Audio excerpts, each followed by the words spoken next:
አድማጭ ተመልካቾቻችን እንደምን ቆያችሁ? እንደተለመደው ማንቸስተራዊ በሆኑ መረጃዎች ተመልሰናል። ለሚቀጥሉት ጥቂት ደቂቃዎች አብራችሁን ከቆያችሁ ስለ ማንቸስተር አዲስ የወጡ መረጃዎችን የምናጋራችሁ ይሆናል። እስከ ቪዲዮ ፍጻሜ አብራችሁን ቆዩ። ቪዲዮውን ከመጀመራችሁ በፊት ግን ለዚህ ዩቲዩብ ቻናል አዲስ ከሆናችሁ ይህ የማንቸስተር ዩናይትድ ኢትዮጵያ ዩቲዩብ ቻናል ሲሆን በዚህ ዩቲዩብ ቻናል ስለ ማንቸስተር ዩናይትድ ወቅታዊና አዳዲስ መረጃዎችን ስለምናጋራ ከመረጃዎቹ ተካፈሉ ዘንድ ሰብስክራይብ በማድረግ ቤተሰብ እንድትሆኑ በአክብሮት እንጋብዛለን። ከዛ በተጨማሪም ይህንን ቪዲዮ ላይክ በማድረግ ተደራሽነታችንን እንድታሰፉልን እየጠየቅን ዛሬ ወዳዘጋጀንላችሁ አዳዲስ ዩናይትዳዊ መረጃዎች እንለፍ። ማንቸስተር ዩናይትድ የ25 ዓመቱን የክንፍ ተጫዋች ለማዘዋወር ድርድር ላይ መሆኑ ተገለጸ። ብራዚላዊውን የክንፍ መስመር ተጫዋች አንቶኒ ከማንቸስተር ዩናይትድ በመውጣት በስፔን በውሰት መቆየቱ የሚታወቅ ሲሆን አሁን ላይ ሪያል ቤቲሶች ለሌላ የውድድር ዓመት ተጫዋቹን በውሰት ለማቆየት ጥረታቸውን እያጠናከሩ ነው ሲል ካውት ኦፍ ሳይድ ዘግቧል። የ25 ዓመቱ ብራዚላዊ በማኑኤል ፔሌግሪኒ ስርዓት ውስጥ ቁልፍ ሰው በመሆን በስፔን ውስጥ ቅርጹን እንደገና አግኝቷል። በቤቲስ ማንሰራራቱ ራሱን ከማንገሱም ባለፈ በሴቪያ ክለብ ከተማ የመቆየት ፍላጎቱን አጠናክሮለታል። ብራዚላዊ በላሊጋና በኮንፈረንስ ሊግ 8 ግቦችን አስቆጥሮ 5 አሲስቶችን ማድረግ ችሏል። አንቶኒ በፕሪሚየር ሊጉ ቆይታው ወጥነት እንዲኖረው ታግሏል። ነገር ግን በላሊጋው እውነተኛ አቅሙን አሳይቷል። የክንፍ አጥቂው ጎል አስቆጣሪ ብቻ ሳይሆን በማጥቃት ክልል ውስጥ እድል ፈጣሪ ተጫዋችን መሆኑን አሳይቷል። የአንቶኒ ድንቅ አቋም የላሊጋውን ቡድን ከቼልሲ ጋር የኮንፈረንስ ሊግ ፍጻሜ ላይ እንዲደርሱ አድርጓቸዋል። ለክለቡ ቅርበት ያላቸው ምንጮች እንደገለጹት በክንፍ ተጫዋቹ ጉዳይ ሁለቱ ክለቦች የቆይታ ጊዜውን ከዚህ የውድድር ዘመን በላይ የሚያራዝም ስምምነት ላይ ለመድረስ ጓጉተዋል ሲሉ ገልጸዋል። ቤቲስ አሁን ላይ ከማንቸስተር ዩናይትድ ጋር ለሌላ የውሰት ውል እየተደራደሩ ይገኛል። ዩናይትዶች ለቋሚ ሽያጭ ክፍት ሲሆኑ የሚጠይቁት ዋጋ ከ30 እስከ 35 ሚሊዮን ዩሮ የሚጠጋ ሲሆን ይህም ቤቲስ ዝውውሩን ቋሚ እንዳያደርጉት ፈተና ሆኖባቸዋል። በዚህም የስፔኑ ክለብ የውሰት ፊርማን ይፈልጋል። ለአንቶኒ ሪያል ቤቲስ ስራውን አድሶለታል። ምንም እንኳን ከዚህ ቀደም ከትላልቅ የአውሮፓ ክለቦች ፍላጎት ቢኖርም አንቶኒ ለቤቲስ ያለውን ቁርጠኝነት ገልጿል። ለፔሌግሪኒ እቅዶች ዋጋ እንዳለውና ወሳኝ እንደሆነም ይሰማዋል። ይህም በሪያል ቤቲስ ውስጥ ቀጣይነት እንዲኖረው እንዲገፋፋ አድርጎታል።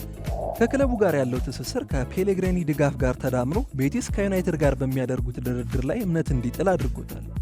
የአንቶኒ ዓላማ ግልጽ ሲሆን በስፔኑ ቡድን መቆየትን ይፈልጋል። ልክ እንደ አንቶኒ ሁሉ የማርከስ ራሽፎርድ በኦልትራፎርድ የወደፊት እጣ ፈንታ ላይ እርግጠኛ ያልሆነ ነገር ስላለ እርሱም ክለቡን ይለቃል ተብሎም ይጠበቃል። ማንቸስተር ዩናይትድ የቁልፍ ተጫዋቹን ምትክ እየተመለከተ እንደሚገኝ ተገለጸ። የማንቸስተር ዩናይትዱ አማካኝ ብሩኖ ፈርናንዴዝ ከሰሞኑ በዝውውር ጉዳይ ስሙ እየተያያዘ ይገኛል። በዚህም ዩናይትዶች ዩሪ ቴልስማንን ተተኪ እንዲሆን እየተመለከቱት ይገኛል ተብሏል። ቤልጂየማዊው አማካኝ በአስቶን ቪላ ጥሩ እንቅስቃሴ እያደረገ ይገኛል። በፊጃችስ በኩል የወጣው ዘገባ እንደሚያሳየው ማንቸስተር ዩናይትድ ቴሌማንስን እየተከታተለው እንደሆነ ገልጿል። ዩናይትዶች የኒውካስትል ዩናይትድን ኮከብ ብሩኖ ጊማሬሽንም ለማስፈረም እየፈለጉ ይገኛል። ብሩኖ ፈርናንዴዝ ልዩ ተጫዋች ሲሆን በዚህ ሲዝን 19 ጎሎችና 19 አሲስቶችን አድርጓል። ታዲያ እርሱን ማጣት ከባድ ጉዳት ይሆናል። ስለሆነም ብሩኖ ከለቀቀ በማንቸስተር ዩናይትድ የተወውን ክፍተት ለመሙላት በርካታ ተጫዋቾችን እየተመለከቱ ይገኛል። ለዚህም ቤልጂየማዊ ዩሪ ቴልማንስ ጥሩ ጭማሪ ይሆናል። ቴሌማንስ ራሱን በፕሪሚየር ሊግ ውስጥ በሚገባ ማሳየት ችሏል። ይሁን እንጂ የቴሌማንስ ብቃት ከብሩኖ ጋር የሚወዳደር አይደለም። ፈርናንዴዝ ክለቡን የሚለቅ ከሆነ ቡድኑ ለሚደርስበት ጉዳት ማካካሻ ጥራት ያለው ተጫዋች ማምጣት ይኖርባቸዋል። ማንቸስተር ዩናይትዶች ታላላቅ ዋንጫዎችን ማንሳት የሚችለውን ምርጡን አማካኛቸውን መሸጥ ከባድ ነው። በተቻለ መጠን ፈርናንዴዝን ለማቆየት ይፈልጋሉ። ፖርቹጋላዊ ኮከብ በማንቸስተር አይነኬው ሰው ነው። ቴሌማንስም ጠንካራ ግዢ ሊሆን እንደሚችል ምንም ጥርጥር የለውም። ቴሌማንስ ማንቸስተር ዩናይትድ የጨዋታውን ፍጥነት እንዲቆጣጠር ሊረዳ ይችላል። ሆኖም ለፖርቹጋላዊ ኮከብ ግን ተስማሚ ምትክ የሚሆን አይመስልም። በተጨማሪም አስቶን ቪላ ተጫዋቹን እንዲሸጥ ማሳመን ከባድ ይሆናል ተብሏል። የ23 ዓመቱ ግብ ጠባቂ በማንቸስተር ዩናይትድ መፈለጉን እንደቀጠለ ተዘግቧል። የሊሉ ግብ ጠባቂ ሉካስ ቼቫሊየር በዚህ የውድድር ዘመን ለፈረንሳዊ ቡድን ድንቅ ብቃቱን ያሳየ ሲሆን በሊግ 1 የዓመቱ ምርጥ ግብ ጠባቂ ሆኖ ተመርጧል። የ23 ዓመቱ ግብ ጠባቂ ወደ ፕሪሚየር ሊግ ለመዘዋወር ፍላጎት እንዳለው ተናግሯል። ማንቸስተር ዩናይትድም እርሱን እየተከታተለ ይገኛል። የፉት መርካቶ ዘገባ እንደሚያመለክተው ማንቸስተር ዩናይትድ በክረምቱ የአንድሬ ኦናና ምትክ ሆኖ ቼቫሊየርን ለማስፈረም ይፈልጋል። ተጫዋቹ በቅርቡ በፕሪሚየር ሊጉ የመጫወት ህልሙን ተናግሯል። ግብ ጠባቂው እንዳለው ፕሪሚየር ሊግ የኔ ህልም ነው። በፈረንሳይ የ2 ዓመት ኮንትራት አለኝ። እስካሁን ምንም አይነት ጥያቄ አልቀረበልኝም። ይህም ወደ ሌላ ሊግ እንዲሄድ ሊያደርገኝ ይችላል ብሏል። የካሜሩኑ ግብ ጠባቂ በማንቸስተር ዩናይትድ የተቸገረ ሲሆን በክረምት እርሱን መተካት አለባቸው። ሸቫሊየርም ጥራት ያለው የረጅም ጊዜ ኦናና ምትክ ይሆናል። የ23 ዓመቱ ፈረንሳዊ ግብ ጠባቂ በሊግ 1 ራሱን በማሳየቱ በፕሪሚየር ሊጉም ጥሩ የመጫወት ብቃት ያሳያል ተብሎ ይጠበቃል። ተጫዋቹ ከሊል ጋር እስከ 2027 የሚያቆየው ኮንትራት ያለው ሲሆን ማንቸስተር ዩናይትድ ተጫዋቹን ለማስፈረም በተመጣጣኝ ዋጋ መስማማት ይችላል ተብሏል። ግብ ጠባቂው ጎበዝ ወጣት ተጫዋች እንደሆነ ምንም ጥርጥር የለውም። ወደ ፕሪሚየር ሊግ የመሄድ ፍላጎቱ እርሱን ለማስፈረም ለሚፈልግ ለማንኛውም የእንግሊዝ ክለብ እንደ ጉርሻ ይሆንለታል። የግብ ጠባቂ ክፍል በዚህ ሲዝን ለማንቸስተር ዩናይትድ ትልቅ ችግር ሆኖበታል። በክረምቱም በግብ ጠባቂ ዲፓርትመንት ክፍል ላይ መሻሻል አለባቸው ተብሎ ይጠበቃል። ለማንቸስተር ፈረንሳዊውን ግብ ጠባቂ ማስፈረም ጥሩ ውሳኔ ይሆናል። የ23 ዓመቱ ተጫዋች ራሱን ለየትኛውም ክለብ ትልቅ ተጫዋች አድርጎ ለማሳየት ሁሉም ብቃቶች እንዳሉት ተገምቷል። የክለባችን ተከላካይ የሆነው ሌኒየሮ የደረሰበት ጉዳት የኤሮፓ ሊግ የፍጻሜ ጨዋታ እንዳያስመልጠው ያሰጋል ተባለ። የማንቸስተር ዩናይትድ ኮከብ ተከላካዩ ሌኒየሮ የኤሮፓ ሊግ የፍጻሜ ጨዋታ ሊያመልጠው ይችላል የሚል ስጋት አለ። ወጣቱ ተከላካይ ባለፈው ክረምት በ52 ሚሊዮን ፓውንድ ከሊል ወደ ኦልትራፎርድ መዘዋወሩ ይታወሳል። ማንቸስተር ዩናይትዶች በተጫዋቹ ፊርማ ሪያል ማድሪድን አሸንፈው ነበር። ተጫዋቹን ባመጡት የመጀመሪያ የውድድር ዘመን 21 ጨዋታዎችን በጉዳት ምክንያት አምልጦታል። ዩሮ በታህሳስ ወር በዩናይትድ መጫወት የጀመረ ሲሆን የቡድኑ ወሳኝ አካል መሆኑን አሳይቷል። ቡድኑ ወደ ኤሮፓ ሊግ ፍጻሜ በማለፍ ግስጋሴው ላይ ትልቅ ሚናም ተጫውቷል። ነገር ግን ለቢልባኦ የፍጻሜ ጨዋታ 9 ቀናት ብቻ ሲቀረው ዩናይትዶች ኮከብ ተከላካያቸው ለመጫወት ብቁ የመሆኑ ነገር እያሳሰበ መጥቷል። እሁድ ማንቸስተር በዌስትሃም 2-0 በሜዳው በተሸነፈበት ጨዋታ ላይ ሌኒየሮ ጉዳት አጋጥሞታል። ዩሮ ከ52 ደቂቃዎች በኋላ ከጉዳት ለመውጣት ተገድዷል። አሁን ላይ የቀድሞው የዩናይትድ ስካውት ሚክ ብራውን የመሃል ተከላካዩ የውድድር ዘመኑ ሊጠናቀቅ ይችላል የሚል ስጋት ውስጥ ነው ብሏል። ሚክ ብራውን ሲናገር ከሜዳ ሲወጣ ማሊያውን ወደ አፉ በማስገባት ለ10 ደቂቃ አይኑን መሸፈኑ ጉዳቱ የከፋ እንደሆነ ያሳያል። ጉዳቱ ትልቅ ባይሆንም የፍጻሜው ጨዋታ ሊያመልጠው ይችላል። ነገር ግን እንደማያመልጠው ተስፋ እናድርግ። በዚህ ዓመት የተሻለ ሰርቷል፣ ስለሆነም በቡድን ውስጥ ጉድለትን ሊያመጣ ይችላል ብሏል። የቢቢሲ ስፖርት ጋዜጠኛ ሲሞን ስቶል ለደጋፊዎቹ አንዳንድ ተስፋ ሰጥቷቸዋል። ዩሮ ከስታዲየሙ ሲወጣ ምንም የእግር መከላከያ አላደረገም፣ ስለሆነም ለዋንጫ ጨዋታ የመድረስ ዕድል ይኖረዋል ሲል ገልጿል። ማንቸስተር ዩናይትድ በጄደን ሳንቾ ዙሪያ የቼልሲን የመጨረሻ ውሳኔ ሊቀበል መሆኑ ተገለጸ። ጄደን ሳንቾ በቼልሲ የመቆየት ዕድሉ ጠባብ እየሆነ መጥቷል። ቼልሲዎች ከማንቸስተር ዩናይትድ ጋር በመገናኘት ጄደን ሳንቾን በዚህ ክረምት እንደማያስፈርሙና ውድ የሆነውን ክፍያ እንደሚከፍሉ ተዘግቧል።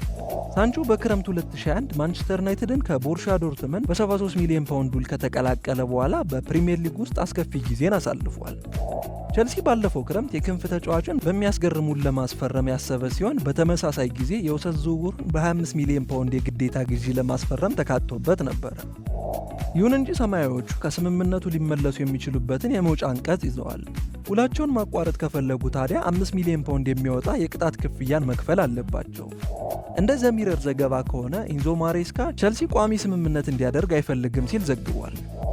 ጣሊያናዊ አሰልጣኝ ሳንቾ ራሱን ለማሳየት እስከቻለ ድረስ ጊዜ ሊሰጠው ፈልጎ ነበረ። ነገር ግን ሳንቾ የድሮ ማንነቱ ብልጭ ድርግም እያለ በማስቸገሩ አሰልጣኙ በተጫዋቹ ላይ ውሳኔን አስተላልፏል። ምንም እንኳን እነዚህ ዘገባዎች ቢወጡም የቲም ቶክ የዝውውር ዘጋቢ ፍሬዘር ፍሌቸር እንዳለው ቼልሲዎች በቋሚነት ፊርማውን ለማግኘት ሊወስኑ እንደሚችል ገልጿል። ይህን የሚያደርጉት ሳንቾን በዚሁ ክረምት እንደሚሸጡት ከተማመኑ ብቻ ነውም ተብሏል። ፍሌቸር በዘገባው ማሬስካ ለቡንደስሊጋው ቡድን ጥሩ የውድድር ዘመን ያሳለፈውን የክንፍ አጥቂ ጄሚ ጊተንስን ከሳንቾና ተጨማሪ ብር ጋር በማድረግ ከቡንደስሊጋው ቡድን ጋር የመለዋወጥ ውልን እየፈለጉ ነው ብሏል። ሳንቾ በዶርትመንድ 2 የተለያዩ የውድድር ዘመናትን አሳልፏል። ሆኖም ዶርትመንዶች ለተጫዋቹ ፊርማ የተቀላቀሉ የቡንደስሊጋ ብቸኛ ቡድን እንዳልሆኑ ታውቋል። ባየር ሊቨርኩሰንም በዚህ ክረምት ፍሎሪያን ቪርዝን የሚያጡበት አጋጣሚ ካለ የበለጠ ፈጠራን ለመጨመር ለሳንቾ ዝውውር በዚህ ክረምት ሊንቀሳቀሱ የሚችልበትን ሁኔታ እየተመለከቱ ይገኛል ተብሏል። ፖል ስኮልስ ሩበን አሞሪምን አስጠነቀቀ። የማንቸስተር ዩናይትድ የቀድሞ ኮከብ ተጫዋች ፖል ስኮልስ ሩበን አሞሪም በዚህ ውድድር ዘመን በአውሮፓ ሊግ ላይ ለማተኮር ባደረገው ውሳኔ ይጸጸታል ብሎ ያምናል። በዘንድሮው የውድድር ዘመን የፕሪሚየር ሊጉን ውጤት ችላ ለማለት የተያዘው እቅድ አደገኛና በቅርቡም ወደ ኋላ ይመልሰዋል ብሏል። ፖል ስኮልስ አሞሪም ታዳጊዎችን በሊጉ ለማጫወት ባደረገው ውሳኔ እንደማይስማማም ተናግሯል። ምክንያቱ ደግሞ በደረጃ ሰንጠረዡ ግርጌ አጋማሽ ላይ መጨረሳቸው አይቀርም ብሏል። ቋሚ ተጫዋቾቹ ሁኔታውን እንዲላመዱና በሚቀጥለው የውድድር ዘመን ትልቅ ሚና መጫወት እንዲችሉ አሁንም መጫወት እንዳለባቸው ተናግሯል። ፖል ስኮልስ ሲናገር ማንቸስተር ዩናይትድ በአንድ ጊዜ በሁለት ወይም ሶስት ውድድሮች መጫወት መቻል አለበት። አሁን ሊጉን በግልጽ መስዋዕትነት ከፍለዋል። እኔ ይህንን አልወደውም እናም አልስማማበትም። በፕሪሚየር ሊግ ውስጥ አንዳንድ መመዘኛዎች ሊኖሩ ይገባል ብዬ አምናለሁ። ይህ ያልተገባ ፍላጎት ከሁሉም የመጣ ይመስለኛል። ምንም እንኳን ተጫዋቾቹ ይህን ሀሳብ ባይቀበሉትም ከአሰልጣኙ የመጣ ይመስለኛል። ዩናይትዶች በሊጉ ውስጥ ጨዋታዎችን ለማሸነፍ እየተጫወቱ አይደለም። ደጋፊዎችም እናሸንፋለን ብለው እያሰቡ አይደለም። የፈለጋችሁትን ተጫወቱ ግድ አይሰጠንም ብለው ያስባሉ። ምክንያቱም ፕሪሚየር ሊግ ላይ ቡድኑ ተቸግሯል። የአውሮፓ ሊግን በማሸነፍ የሻምፒዮንስ ሊግ እግር ኳስ እናገኛለን ብለው ያስባሉ። ያኔ ሁሉም ነገር ይረሳል ብለውም ተስፋ እያደረጉ ይገኛል። ለማንቸስተር የፕሪሚየር ሊግ ሁኔታ በጣም መጥፎ ነው። በሚቀጥለው ዓመት በዚህ ብቃታቸው ሊጸጸቱ ይችላሉ። እኔ እንደማስበው አሰልጣኙ በዚህ ጊዜ ጨዋታዎችን እንዴት ማሸነፍ እንደሚችል ለመማር ሊጠቀምበት የሚገባ ይመስለኛል። ምክንያቱም በሚቀጥለው ዓመትም ይህ አቅማቸው እንደገና ይከሰታል። በሚቀጥለው የውድድር ዘመን ይህም ቡድን የሚቀይር አይመስለኝም ሲል ፖል ስኮልስ ተናግሯል። የማንቸስተር ዩናይትዱ አለቃ ሩበን አሞሪም በቅርቡ ስለ ፕሪሚየር ሊግ ውጤቶች እያሰበ እንዳልሆነ ተናግሯል። በአውሮፓ ሊግ ዋና ዋና ተጫዋቾችን በማጫወት በሊጉ ለወጣቶች እድል እንደሚሰጥም ተናግሯል። ጆዜ ሞሪኒዮ ቀጣዩ የማንቸስተር ዩናይትድ አሰልጣኝ ለመሆን ተመራጩ ሰው ነው ተባለ። ጆዜ ሞሪኒዮ ሩበን አሞሪም በማንቸስተር ዩናይትድ አሰልጣኝነት ለመተካት አስገራሚ እጩ ነው ተብሏል። የ40 ዓመቱ አሞሪም በህዳር ወር ከኤሪክ ቴን ሃግ ቡድኑን ከተረከበ በኋላ ቅዠትን የተሞላበት ወራትን አሳልፏል። እሁድ በኦልድ ትራፎርድ በዌስትሃም 2-0 መሸነፋቸውን ተከትለው የውድድር ዘመኑን የምንጊዜም ሪከርድ የሆነ 9ኛ የሜዳ ላይ ሽንፈትን ያስተናገዱ ሲሆን በዚህም አሞሪም ትልቅ ጫና ውስጥ ገብቷል። ፖርቹጋላዊው አለቃ በፕሪሚየር ሊግ የደረጃ ሰንጠረዡ 16ኛ ደረጃ ላይ የተቀመጠ ሲሆን አሞሪም ቢሄድ ሞሪኒዮ የመምጣት እድሉ ከፍተኛ ነው ተብሏል። በቤትፌር ዘገባዎች መሰረት ዘስፔሻል ዋኑ ሆዜ ሞሪኒዮ ወደ ኦልድ ትራፎርድ በአስደናቂ ሁኔታ ለመመለስና የአገሩን ልጅ ለመተካት ተመራጩ እንደሆነ ተዘግቧል። የ62 ዓመቱ ሞሪኒዮ ከግንቦት 2016 እስከ ታህሳስ 2018 የዩናይትድ አሰልጣኝ ነበረ። በ2017ም የሊግ ካፕና የአውሮፓ ሊግን ማሸነፍ ችሎ ነበረ። ዩናይትዶች በ2023 የሊግ ዋንጫን እስኪያነሱ ድረስ ለ6 ዓመታት ሌላ ዋንጫ አላነሱም ነበር።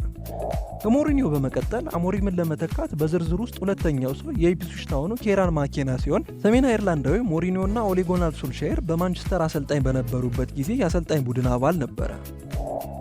ሶስተኛው እጩ ጋሬት ሳውዝጌት ነው። የቀድሞ እንግሊዝ አለቃ ከዩሮ 2024 የፍጻሜ ጨዋታ በኋላ ከስራ ውጭ ነው።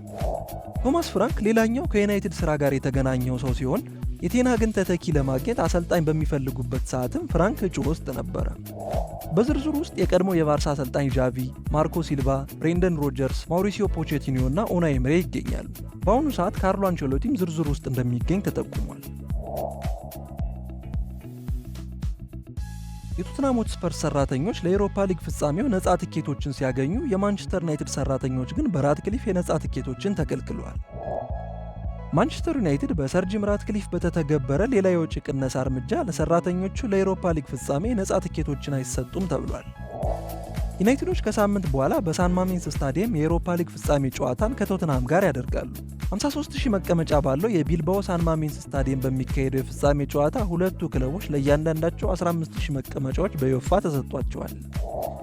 ስፐርስ ለጨዋታው የሙሉ ጊዜ ሰራተኞቻቸውን የድጋፍ ትኬት እንደሚሰጡ ተዘግቧል። ዩናይትድ በተቃራኒው ይህን ትኬት አይሰጥም። ሜይል እንዳስነበበው ማንቸስተር ዩናይትድ ለሰራተኞቻቸው ጥቂት ቁጥር ያላቸውን ትኬቶች መስጠት ቢችሉም ነገር ግን አብዛኛው ሰራተኛ በስፔን የሚገኘውን ጨዋታ የመመልከት እድል ሳያገኝ እንደሚቀር ተገልጿል። ዩናይትድ በማንቸስተር ከተማ በምትኩ ለተቀሩ ሰራተኞቹ በጨዋታው ቀን ላይ 2 ነፃ መጠጦችን እንዲያገኙ ያደረገ ሲሆን ጭማሪ ከተጠቀሙ ግን ከራሳቸው እንዲከፍሉ ተነግሯቸዋል። በአሁኑ ጊዜ በኦልድ ትራፎርድ ወደ 50,000 የሚጠጉ ደጋፊዎች ቋሚ የውድድር ዘመን ትኬት ባለቤቶች ናቸው።